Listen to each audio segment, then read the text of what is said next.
আসসালামু আলাইকুম। আশা করি সবাই ভালো আছেন। আজকে আপনাদের ছাগলকে কিভাবে রোদ এবং বৃষ্টিতে মানিয়ে নেবেন সেই ধারণা বা সেই কথাগুলো বলবো। তাহলে আপনার ছাগলে সহজে রোগ বা ঠান্ডা তেমন লাগবে না। আমি বলে যাই, আপনারা প্রথমে কিনে আস্তে আস্তে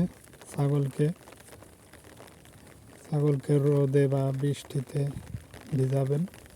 হালকা 2-1 দিন ভিজাবেন। আস্তে আস্তে দেখবেন যে ছাগল রোদ এবং বৃষ্টি দুটাই দেখবেন যে আস্তে আস্তে মিশে গেছে।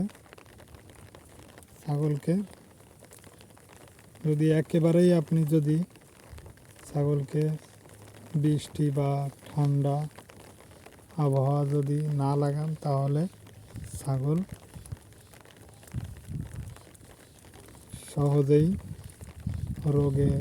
রোগে আক্রান্ত হবে। আমি বলবো, আপনি যদি 1 দিন বা 2 দিন পারেন, তাও ছাগলকে একটু বাইরে বের করাবেন, হাঁটাচলা করাবেন, ঠান্ডা আবহাওয়া লাগাবেন। হালকা আস্তে আস্তে বের করবেন, 1 দিন 2 দিন করে করে ইনশাআল্লাহ দেখবেন যে আস্তে আস্তে সব ঠিক হয়ে যাবে।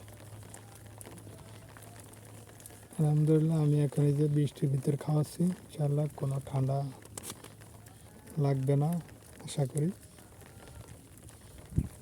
আস্তে আস্তে আপনিও যদি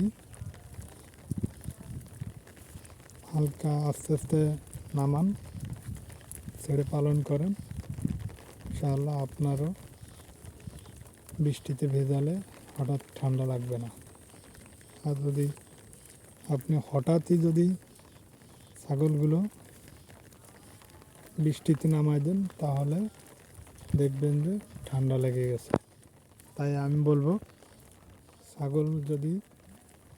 ছাগলকে আস্তে আস্তে ঠান্ডা আবহাওয়ার ভিতর 1 দিন 2 দিন এরকম রাখতে রাখতে দেখবেন যে ওরা মিশে যাবে।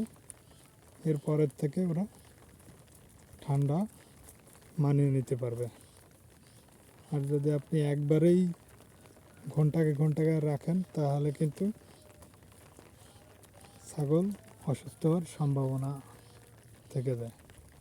তাই আমি বলবো, আস্তে আস্তে ছাগলকে ঠান্ডা আবহাওয়ার ভিতরে আনবেন, হাঁটাচলা করাবেন, তাহলে দেখবেন যে ছাগলগুলো অসুস্থ হবে না,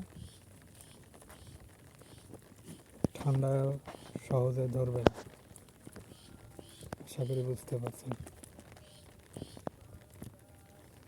আসসালামু আলাইকুম।